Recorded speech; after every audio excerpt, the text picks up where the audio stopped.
Hello everyone.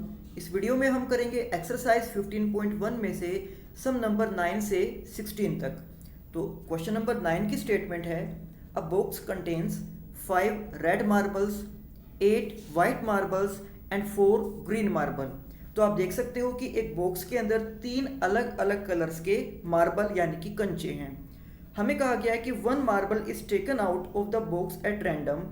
तो अगर उस बॉक्स में से कोई भी एक मार्बल को निकाला जाए तो इसकी प्रोबेबिलिटी क्या होगी कि वो एक रेड कलर का मार्बल होगा, वो एक वाइट कलर का मार्बल होगा, या फिर वो एक ग्रीन कलर का मार्बल नहीं होगा।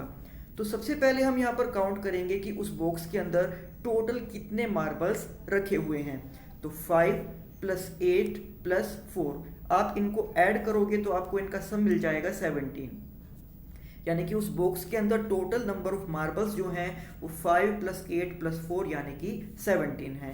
तो जब भी हम इसमें अब प्रोबेबिलिटी को फाइंड आउट करेंगे तो जो total number of possible outcomes हैं वो यहाँ पर रहेंगे 17। तो इसके फर्स्ट पार्ट के लिए जहाँ पर हमें बताना है कि रेड कलर के मार्बल की क्या प्रोबेबिलिटी है, तो आप ये देख सकते हो कि स्टेटमेंट में ही हमें गिवन है कि रेड कलर के मार्बल्स हैं 5 और टोटल मार्बल अभी हमने काउंट किए हैं वो हैं 17। तो इस तरह से probability of getting a red marble equals to 5/17। But आपको डायरेक्ट कभी भी किसी इवेंट की प्रोबेबिलिटी को नहीं लिखना होगा। आप सबसे पहले वहां पर लिखोगे फॉर्मूले को, जो कि है number of favourable outcomes divide by total number of possible outcomes. या फिर आप इस फॉर्मूला की जगह पर यह भी लिख सकते हो कि number of red marbles, numerator में आप लिख सकते हो नंबर ऑफ रेड मार्बल्स और उसके डिनोमिनेटर में आपको लिख देना होगा टोटल नंबर ऑफ मार्बल्स। इस तरह से भी आप रेड कलर के मार्बल की प्रोबेबिलिटी को रिप्रेजेंट कर सकते हो। तो यानी कि रेड कलर के मार्बल की प्रोबेबिलिटी यहां पर है 5/17। इसके बाद इसी के सेकंड पार्ट में नंबर ऑफ वाइट मार्बल्स। तो जैसे कि स्टेटमेंट में हमें दिया गया है कि वाइट मार्बल्स हैं 8 and total number of marbles हैं 17। तो इसकी प्रोबेबिलिटी हो जाएगी 8/17। बट यहाँ भी आपको ये फॉर्मूला लिखना होगा कि number of favourable outcomes divide by total number of possible outcomes. या फिर आप इसकी जगह पर यह भी लिख सकते हो कि न्यूमरेटर में आप लिख दोगे नंबर ऑफ वाइट मार्बल्स और डिनोमिनेटर में आप लिख दोगे टोटल नंबर ऑफ मार्बल्स। अब इसके बाद जैसे कि थर्ड पार्ट में हमें फाइंड आउट करना है ग्रीन कलर के मार्बल ना होने की प्रोबेबिलिटी। तो उसके पहले हमें ग्रीन कलर के मार्बल की प्रोबेबिलिटी को फाइंड आउट करना होगा। तो जैसे कि स्टेटमेंट में हमें पता है कि नंबर ऑफ ग्रीन मार्बल्स हैं 4। तो ग्रीन मार्बल के होने की प्रोबेबिलिटी हो जाएगी 4/17। बट यहाँ इसके लिए भी फॉर्मूला आपको लिखना ही होगा। तो जैसे कि आप देख सकते हो कि ग्रीन कलर के मार्बल की प्रोबेबिलिटी 4/17 है और हमें ग्रीन कलर के ना होने की प्रोबेबिलिटी फाइंड आउट करनी है। तो उसके लिए हम 1 में से 4/17 को सब्ट्रैक्ट कर देंगे। Probability of not getting a green marble equals to 1 minus 4/17। तो आप यहाँ पर एलसीएम लेकर इसको सब्ट्रैक्ट करोगे। एलसीएम में आ जाएगा 17 की मल्टीप्लाई 1 से देन -4। तो इस तरह से ये आ जाएगा 13/17। इसके बाद क्वेश्चन नंबर 10 जिसकी स्टेटमेंट है, अ पिगी बैंक कंटेन्स 150 पैसे कॉइन्स। किसी पिगी बैंक के अंदर कुछ कॉइन्स हैं। तो वहां पर कहा गया है कि 50 पैसे के टोटल 100 कॉइन्स हैं, 1 रुपीज के टोटल 50 कॉइन्स हैं एंड 2 रुपीज के 20 कॉइन्स हैं और उसी तरह से 5 रुपीज के 10 कॉइन्स हैं। तो आप देख सकते हो कि जो टोटल नंबर ऑफ कॉइन्स हैं उनको फाइंड आउट करने के लिए हमें 100, 50, 20 एंड 10 इन सभी को एक साथ ऐड करना होगा।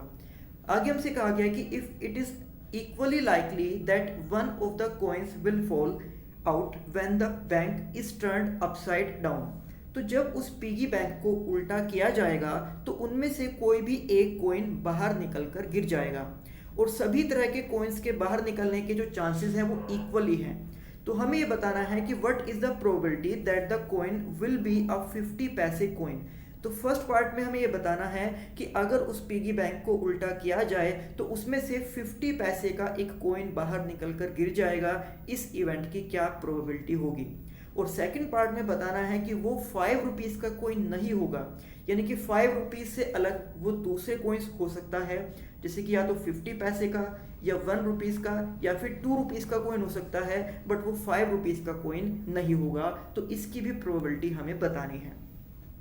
तो अब total number of coins in a piggy bank, तो उसके अंदर टोटल नंबर ऑफ कॉइन्स को फाइंड आउट करने के लिए हम यहाँ पर 100, 50, 20 एंड 10 को ऐड कर देंगे, क्योंकि वहाँ पर 100 कॉइन है 50 पैसे के, 50 कॉइन्स है वहाँ पर 1 रुपये के, 20 कॉइन्स है वहाँ पर 2 रुपये के, और 10 कॉइन्स है वहाँ पर 5 रुपीज़ के।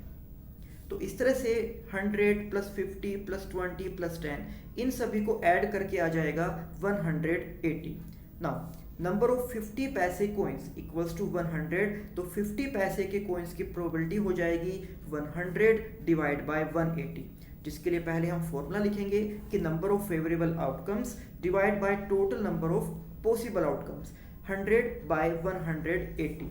तो यहाँ पर इसको सोल्व करने के लिए एक जीरो से एक जीरो को आप डिवाइड कर सकते हो, देन उसके बाद 2 से इन दोनों को आप काट सकते हो, ये 5 पर और ये 9 पर। तो इस तरह से इसको सिंप्लीफाई करके हम 5/9 लिख सकते हैं। अब जैसे कि इसके सेकंड पार्ट में हमें बताना है कि will not be a ₹5 coin, कि वो 5 रुपये का कॉइन नहीं होगा, बट इसके लिए हमें पहले 5 रुपये के कॉइन की प्रोबेबिलिटी को ही फाइंड आउट करना होगा, जो कि स्टेटमेंट में हमें गिवन है 10, यानी कि उस पिगी बैंक के अंदर 5 रुपीज़ के 10 कॉइन्स रखे हुए हैं। तो इस तरह से उसकी प्रोबेबिलिटी हो जाएगी 10/180। तो इसके लिए भी पहले हम फॉर्मूला लिखेंगे, total number of favourable outcomes and divide by total number of possible outcomes. 10/180 equals to 1/18, क्योंकि यहाँ पर एक जीरो से एक जीरो कैंसिल आउट हो जाएगी। तो अब यहाँ पर हम कह सकते हैं कि 5 रुपीज़ के आने की प्रोबेबिलिटी है 1/18, और 5 रुपीज़ के ना आने की प्रोबेबिलिटी के लिए हम 1 में से माइनस कर देंगे 1/18 को। तो probability of not getting a ₹5 coin is equal to 1 minus 1/18। इनको सब्ट्रैक्ट करने के लिए हम एलसीएम लेंगे 18 की मल्टीप्लाई 1 से एंड देन -1। तो इस तरह से ये आ जाएगा 17/18। इसके बाद question number 11, Gopi buys a fish from a shop for his aquarium. Gopi को अपने एक्वेरियम के लिए फिश मार्केट से परचेज करनी है। The shopkeeper takes out 1 fish at random from a tank containing 5 male fish and 8 female fish. तो जिस shopkeeper के पास वो जाता है, उस शॉपकीपर के पास एक टैंक है जिसके अंदर कुछ फिश रखी गई हैं।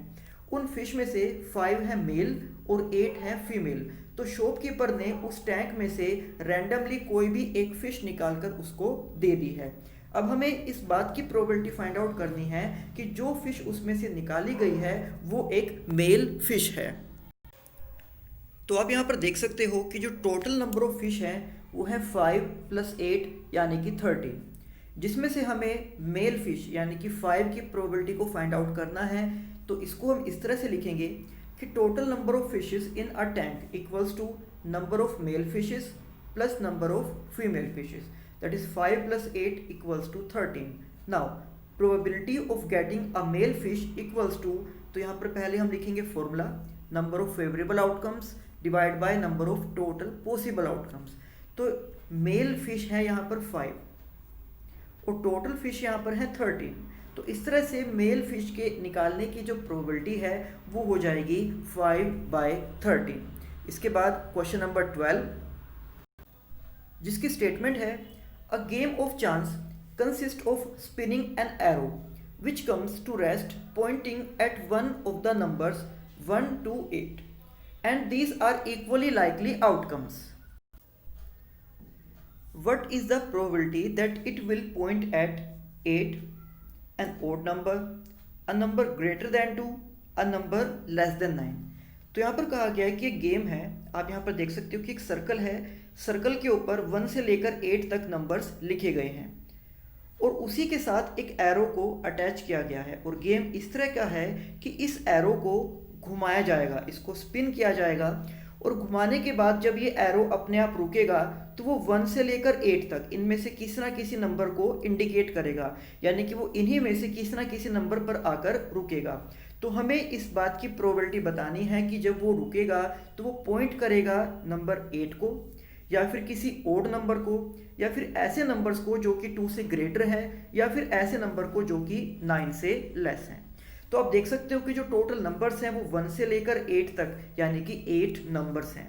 Total number of possible outcomes equals to 8।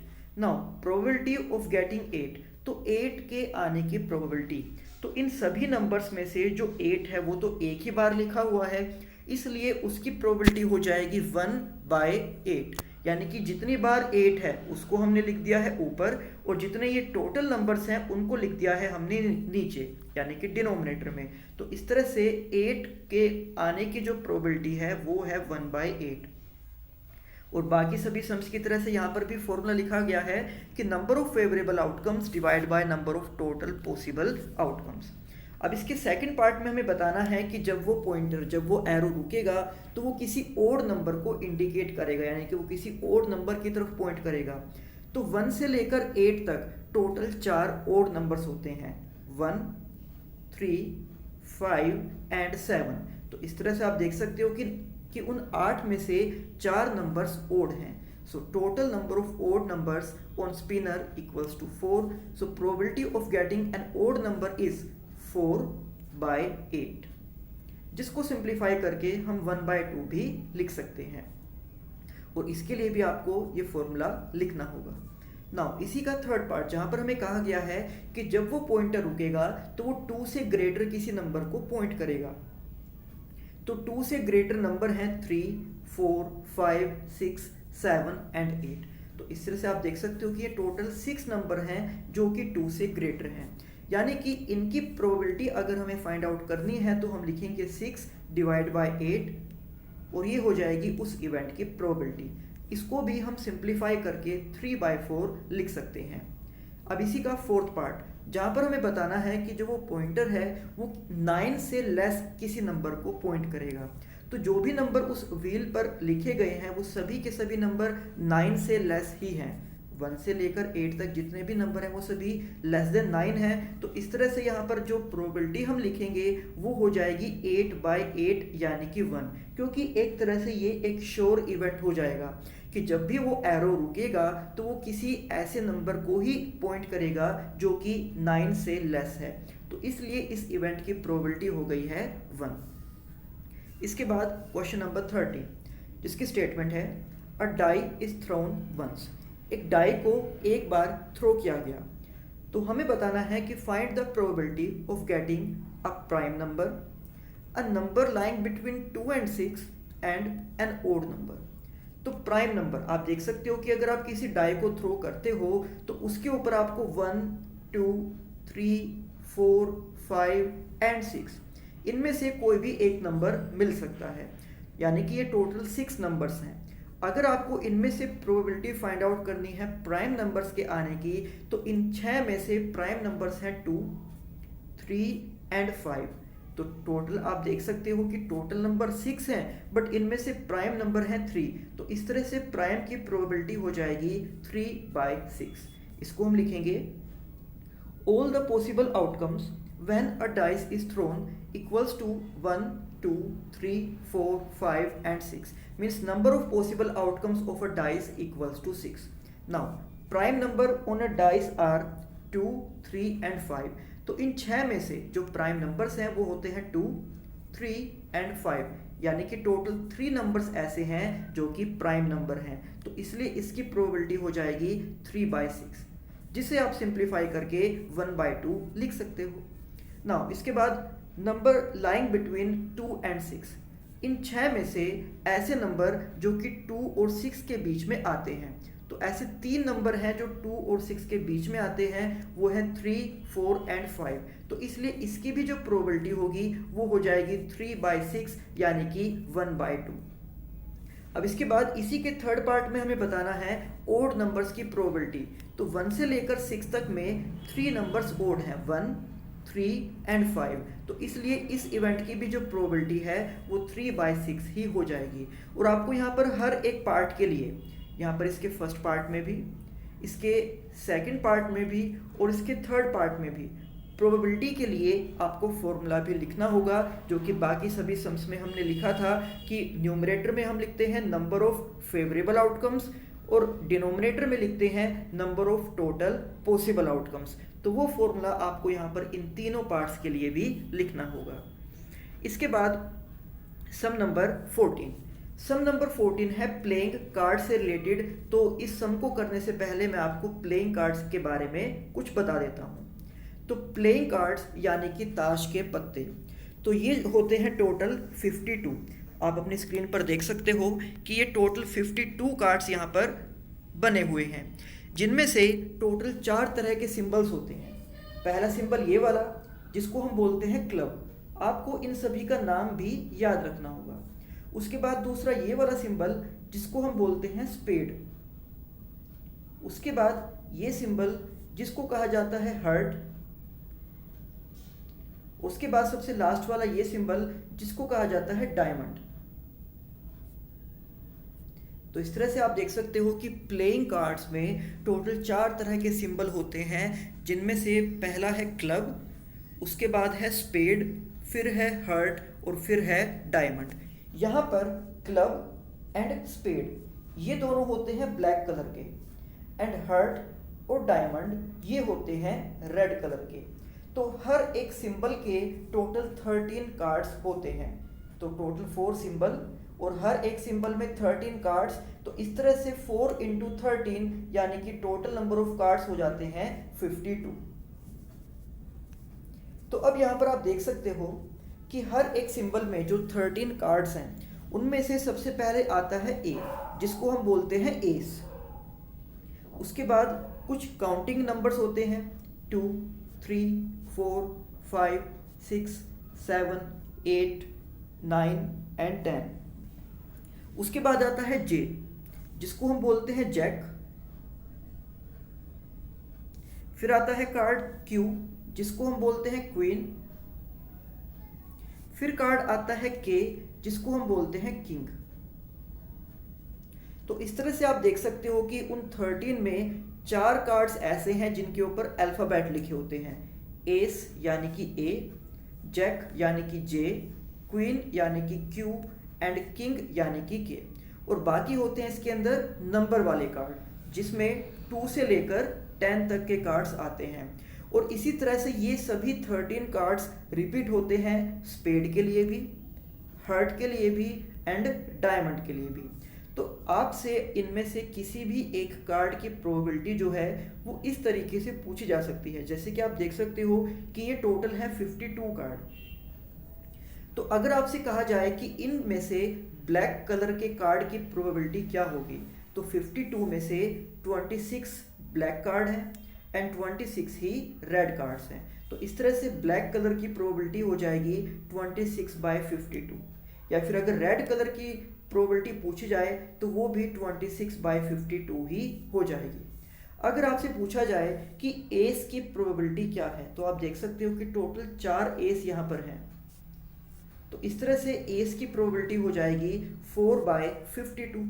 अगर आपसे पूछा जाए कि यहाँ पर जैक या क्वीन या किंग की प्रोबेबिलिटी क्या है, तो आप देख सकते हो कि यहाँ पर 4 ही जे यानी कि जैक हैं, 4 ही क्यू यानी कि क्वीन है और 4 ही के यानी कि किंग है। तो इस तरह से जैक की भी प्रोबेबिलिटी 4/52, क्वीन की भी प्रोबेबिलिटी 4/52 एंड किंग की भी प्रोबेबिलिटी 4/52। बट अगर आपको कहा जाए कि एक ऐसे कार्ड की प्रोबेबिलिटी बताओ जो कि स्पेड का किंग हो, तो आप देख सकते हो कि स्पेड के अंदर केवल और केवल एक ही किंग है।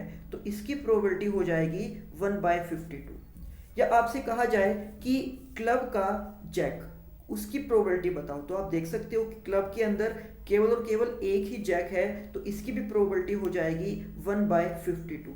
या आपसे कहा जाए कि हार्ट का किंग, उसकी प्रोबेबिलिटी बताओ। तो आप देख सकते हो कि हर्ट के अंदर केवल एक ही किंग है, तो इसकी भी प्रोबेबिलिटी हो जाएगी 1/52।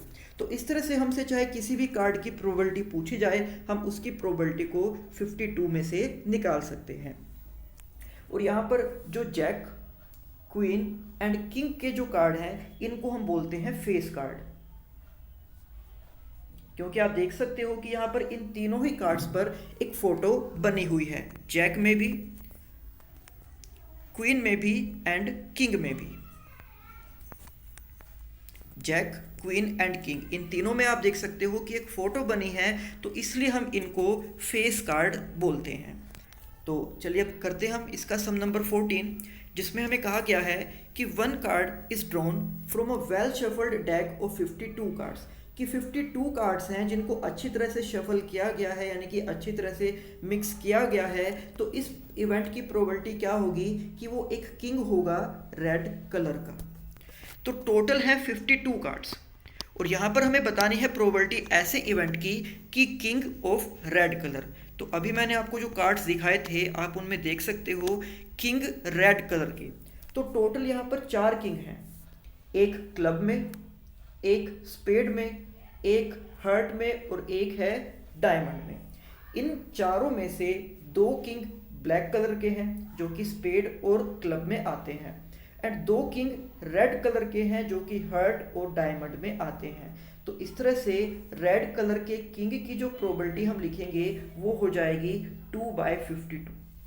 और इसको आप ऐसे लिख सकते हो कि total number of cards in a well shuffled deck is 52।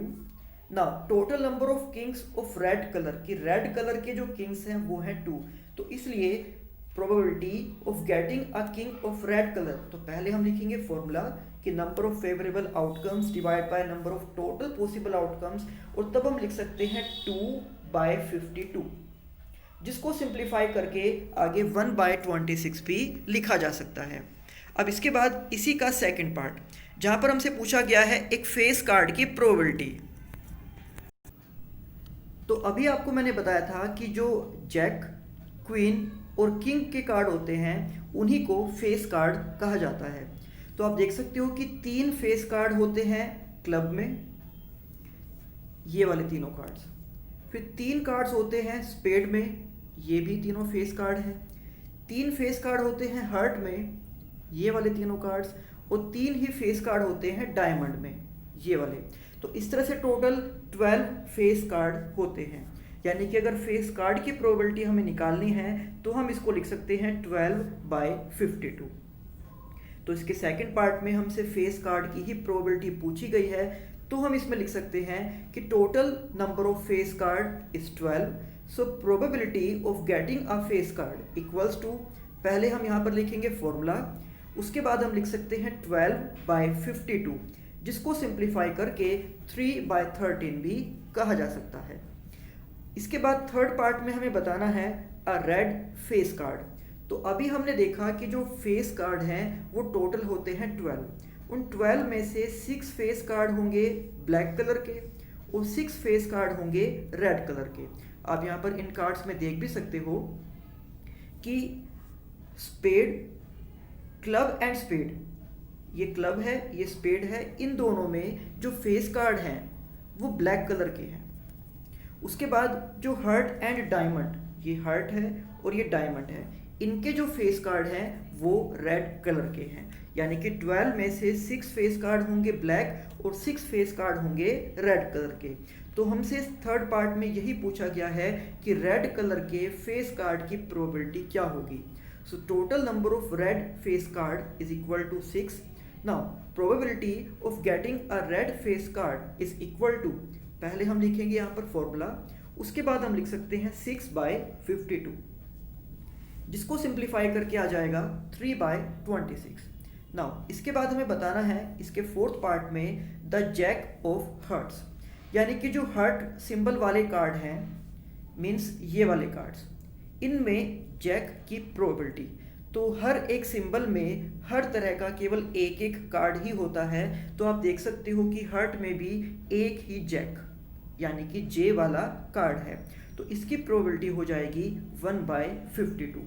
इसको हम लिख सकते हैं इसके फोर्थ पार्ट में कि total number of jack of hearts equals to 1, so probability of getting a jack of heart is equal to, पहले हम लिखेंगे यहाँ पर फॉर्मूला, देन हम लिख सकते हैं 1/52। इसके बाद हमसे कहा गया है इसके फिफ्थ पार्ट में अ स्पेड, कि स्पेड का कार्ड, तो चारों सिंबल के 13 कार्ड्स होते हैं। 13 कार्ड्स हैं क्लब के, 13 कार्ड्स ही हैं स्पेड के, 13 कार्ड्स हैं हर्ट के और 13 कार्ड्स ही हैं डायमंड के। तो हमसे कहा गया है कि स्पेड के कार्ड की प्रोबेबिलिटी, तो आप यहाँ पर काउंट कर सकते हो कि स्पेड के अंदर टोटल 13 कार्ड्स हैं, तो इसलिए इसकी प्रोबेबिलिटी हो जाएगी 13/52। तो इसके फिफ्थ पार्ट के लिए हम लिख सकते हैं कि total number of spade card equals to 13, so probability of getting a spade card, तो पहले यहाँ पर लिखेंगे फॉर्मूला, देन 13/52, जिसको सिंप्लीफाई करके 1/4 भी लिख सकते हैं। इसके बाद हमें बताना है इसके सिक्स पार्ट में द क्वीन ऑफ डायमंड्स, यानी कि जो डायमंड के सिंबल में क्वीन वाले कार्ड्स हैं उनकी प्रोबेबिलिटी। तो हर एक सिंबल में हर तरह का केवल एक एक ही कार्ड होता है, और आप देख सकते हो कि यहाँ पर डायमंड में केवल एक ही कार्ड है क्वीन का, यानी कि क्यू का, तो इसलिए इसकी जो प्रोबेबिलिटी है वो हो जाएगी 1/52। We can write that total number of queen of diamonds equals to 1. Now probability of getting a queen of diamond is equal to number of favorable outcomes, number of total possible outcomes is equal to 1/52। तो इस तरह से आपको जब भी cards के ऊपर कोई भी सवाल दिया जाए तो आपको यहाँ पर ये ध्यान रखना है कि टोटल 4 तरह के सिंबल होते हैं कार्ड्स के अंदर, जिनमें से 2 सिंबल होते हैं ब्लैक कलर के, ये क्लब और ये स्पेड, और 2 ही सिंबल होते हैं रेड कलर के, एक हर्ट और एक डायमंड, और हर एक सिंबल के टोटल 13 कार्ड्स होते हैं, जिनमें से 4 कार्ड्स ऐसे हैं जिनके ऊपर अल्फ़ाबेट्स लिखे होते हैं ए, जे, क्यू एंड के। ए का मतलब एस, जे का मतलब जैक, क्यू का मतलब क्वीन और के का मतलब किंग, और 2 से लेकर 10 तक के जो कार्ड्स हैं उनके ऊपर नंबर्स लिखे होते हैं। एंड जो यहाँ पर जैक, क्वीन और किंग वाले कार्ड हैं इनको कहा जाता है फेस कार्ड। तो इस तरह से आपको जब भी कार्ड के बेसिस पर कोई क्वेश्चन पूछा जाए प्रोबेबिलिटी का, तो ईजिली आप उसकी प्रोबेबिलिटी को फाइंड आउट कर सकते हो। इसके बाद है सम नंबर 15, जिसकी स्टेटमेंट है 5 cards the 10 jack, queen, king and ace of diamonds. तो यहाँ पर केवल 5 कार्ड्स लिए गए हैं, यानी कि यहाँ पर 52 कार्ड्स में से हमें प्रोबेबिलिटी नहीं बतानी है। यहाँ पर डायमंड के जो ये वाला सिंबल अभी मैंने आपको बताया था कि इस वाले सिंबल में से, यानी कि डायमंड में से 5 कार्ड्स लिए गए हैं। एक कार्ड तो है 10 का, यानी कि जिसके ऊपर 10 लिखा हो, एक कार्ड है जैक, यानी कि जिसके ऊपर जे लिखा हो, एक कार्ड है क्वीन जिसके ऊपर क्यू लिखा हो, एक कार्ड है किंग जिसके ऊपर के लिखा हो, और एक कार्ड है एस जिसके ऊपर ए लिखा हो। तो इस तरह से ये 5 कार्ड लिए गए हैं इस सिंबल में से। कहा गया है आर वेल शफल्ड, इनको अच्छी तरह से मिक्स कर लिया गया विद देयर फेस डाउनवर्ड, और इनको उल्टा करके रख दिया गया है। Now 1 card is then picked up at random, तो उन 5 में से कोई भी एक कार्ड उठाया गया, तो हमें इसकी प्रोबेबिलिटी बतानी है कि what is the probability that the card is the queen. तो जो 5 कार्ड हैं उनमें से हमें बताना है कि क्वीन के कार्ड होने की प्रोबेबिलिटी क्या है। आप देख सकते हो कि 5 कलर यहाँ पर 5 कार्ड्स दिए गए हैं, और यहाँ पर एक कार्ड 10, एक जैक, एक क्वीन, एक किंग और एक एस का है। तो इनमें से चाहे किसी भी कार्ड की प्रोबेबिलिटी पूछी जाए वो 1/5 ही हो जाएगी। तो हम यहाँ पर लिख सकते हैं कि total number of cards equals to 5, total number of queens, तो उन 5 में से क्वींस केवल एक ही कार्ड है, so probability of getting a queen, तो पहले हम लिखेंगे फॉर्मूला, उसके बाद हम इसकी लिख देंगे प्रोबेबिलिटी जो कि है 1/5। इसके बाद इसी के सेकंड पार्ट में पूछा गया है if the queen is drawn and put aside, तो जो 5 कार्ड थे अगर उसमें से फर्स्ट कार्ड हमने क्वीन का निकाला और उसको हमने अलग रख दिया, तो अब वहाँ पर बचते हैं total 4 cards, 10, jack, king and ace, यानी कि अब जो प्रोबेबिलिटी हम फाइंड आउट करेंगे वो इन 4 कार्ड्स में से ही फाइंड करेंगे। तो अब हमसे पूछा गया है कि what is the probability that the second card picked up is an S. तो अब अगर इन 4 कार्ड में से एक कार्ड को निकाला जाए तो उसके एस होने की प्रोबेबिलिटी क्या होगी। तो आप देख सकते हो कि इन चारों में से एक ही कार्ड एस का है, तो इसकी प्रोबेबिलिटी हो जाएगी 1/4। फिर आगे इसी में हमसे पूछा गया है कि वो एक क्वीन का कार्ड होगा। तो जैसे कि आप देख सकते हो कि हमें पहले ही ये कह दिया गया है कि क्वीन के कार्ड को असाइड यानी कि उसको अलग रख दिया गया, यानी कि अब वहाँ पर उन चारों में से कोई भी कार्ड क्वीन का नहीं है। तो ये हो जाएगा एक इम्पॉसिबल इवेंट। तो इसकी प्रोबेबिलिटी को हम लिख सकते हैं 0/4 यानी कि 0। तो आपको यहाँ पर लिखना होगा कि when the queen is drawn and put aside, कि जब क्वीन को निकालकर उसको अलग रख दिया, the total number of remaining cards will be 4, जिनके अंदर से एस का केवल एक ही कार्ड है। So probability of getting an ace is equal to 1/4। Now as queen is already drawn, therefore the number of queens will be 0। क्योंकि queen को पहले ही उसमें से निकालकर अलग रख दिया गया, तो अब उसमें जो क्वीन के नंबर होंगे वो हो जाएंगे 0। तो इस तरह से क्वीन के आने की प्रोबेबिलिटी को हम लिख सकते हैं 0/4 यानी कि इक्वल्स टू 0। इसके बाद है question number 16। 12 defective pens are accidentally mixed with 132 good ones. तो यहाँ पर कहा गया है कि 132 गुड पेन्स हैं एंड 12 डिफेक्टिव पेन्स हैं, और ये 12 डिफेक्टिव पेन्स इन 132 गुड पेन्स के साथ मिक्स हो गए हैं। तो इस तरह से जो टोटल नंबर ऑफ पेन्स यहाँ पर हैं वो अब हो गए हैं 44। अब हमें कहा गया है कि it is not possible to just look at a pen and tell whether or not it is defective. तो किसी भी पेन को सिर्फ देखकर ये नहीं बताया जा सकता कि वो डिफेक्टिव है या नहीं। So one pen is taken out at random from this lot. तो इन सारे पेन्स में से एक पेन को उठाया गया।